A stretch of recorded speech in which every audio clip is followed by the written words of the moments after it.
Wow. The singer is trying to sound like Kenny Loggins, which I think would make him the first and last person ever to do that. Tom's already working on the guy next to him. So Xenu took the bodies of these space aliens and... Look, shut up, you fruitcake. I'm trying to sleep. And then he exploded the atom bombs in these volcanoes, and now the ghosts of the aliens inhabit... Look, I said shut up! Every man wakes up one fine morning with the wife and kids. Where'd they come from? They weren't there last time I looked. George Michael never woke up with a wife and kids. Good and bad, and you make damn sure you're the smartest guy in the room whenever the subject of money comes up. I might want to leave the room there, Tom. Someday I'm going to take that city by storm, go on its interview shows, act all crazy, and jump on their couches. That's it. He can put his hat on backwards, crouch next to a table and say, "Can I get you ladies some of our Jack Daniels lime-grilled fajita wrappers?" Let me just say from real experience, as long as you don't go to the interview drooling with a fresh load in your pants, Fridays will hire you. And just minutes after taking a change drawer to the head, Tom Cruise signed up for the Church of Scientology. I'm sorry I called you a bitch. Why? I am a bitch. And you won't mind if I call you butt ugly as well. Well, you wait till you've given them crabs. Then you'll really know hatred. Well, seeing as I don't sleep with $2 hookers and I regularly bathe my genitalia, I don't think that's going to be an issue. Blue shirt, fifth row, wake up! If you don't mind, I'm trying to drone on uninterestingly here. Who needs college when you've got a job that pays less than minimum wage and features all the skanky girls you could ever hope to bed? For you younger folks out there, the 80s wasn't all bad hair and Robert Palmer songs. It was a very serious work of wearing superfluous suspenders and watching Michael J. Fox movies. The professors in this movie are nearly as bitter as my actual professors. Here's a little tip for young people out there. Make friends with hard-drinking old guys who discourage you from graduating.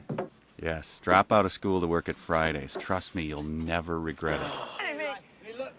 Singing while drunk is a lot like playing soccer. It's a hell of a lot more fun to do than it is to watch someone else doing it. I make drinks so sweet and snazzy.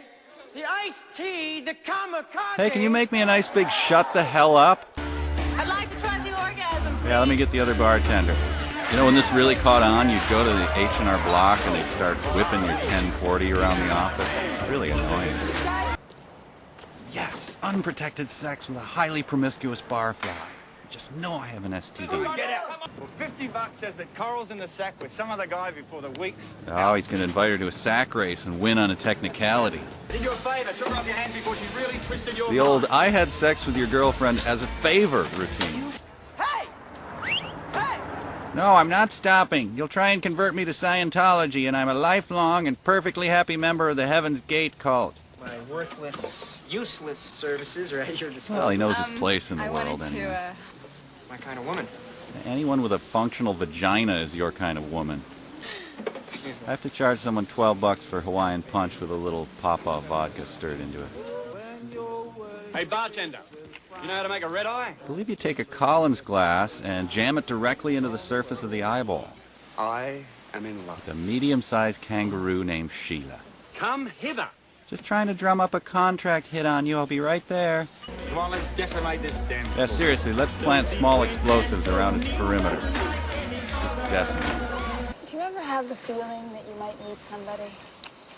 You know, when you walk into some place. Well, unless the place is empty of people, I always have the feeling I'll meet someone. You realize when you have our child, you won't be able to make any noise, right? You did put some sort of a buoy marker on our suits, right? We'll be able to find them again.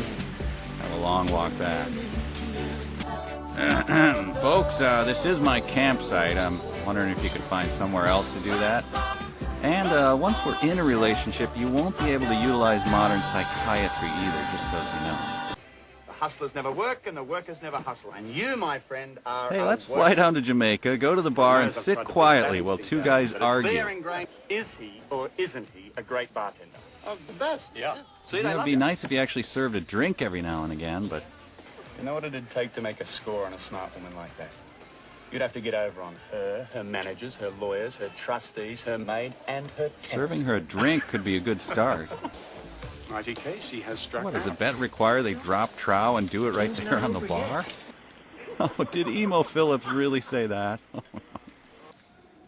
that sounds very nice. But I've got I plans. think I'll of my go to own. Top Gun school. Meanwhile, your conscience is killing you. He's not so much his friend as he is his deepest, most bitter enemy. You know, just because you're a neutered failure doesn't mean you have to dress like one. Oh man, getting beat up by a sculptor. It rarely gets more humiliating than that. No, my beloved work crap on a post. Yeah, Casablanca. You know, you should never remind people of good films while they're watching your crappy film. Well, you know, you happened to be there, too. I thought that we had something going. I didn't play any games Except with the you. day it rained and we played Hungry Hungry Hippos. I know you're upset, but if this is the way it's going to be, why'd you even tell me about the baby? Because I knew it would be the best way to get you out of I my tried the life. same tactic on a few of my more clingy girlfriends, but it never worked. I don't know why. I got a problem. You got time for a quick talk? Well, make it fast. It's the kind of bar it's fun to go to when every last drop of hope and dignity is drained from your soul. It's either art or someone spilled his Bloody Mary on the pool table. It'd be great to get some talent. So if you know anyone, please leave their name. It hasn't breathed in 50 years. It's dead. Let's just... He says the same thing about Windex and furniture polish. Brasso, Mr. Clean. He's right. There's no bad situation that can't be made better with sweet booze. Doug and I used to come here to argue and betray one another. That already. P.S. Be careful while drinking cognac. The edges of the bottles are really sharp. Damn. I can't wait for the best man's wedding toast. Brian, man, I remember you drinking Jägermeister and smashing those mailboxes. Oh crap, I just wet my pants. I'm sorry, everybody. In loving memory of Doug Coughlin, a bitchy, unpleasant, disloyal drunk of a man who lived as a coward and died as a coward. His pickled liver is on permanent exhibit at Cocktails and Dreams, between a display of beer nuts and a blister pack of fried pork rinds.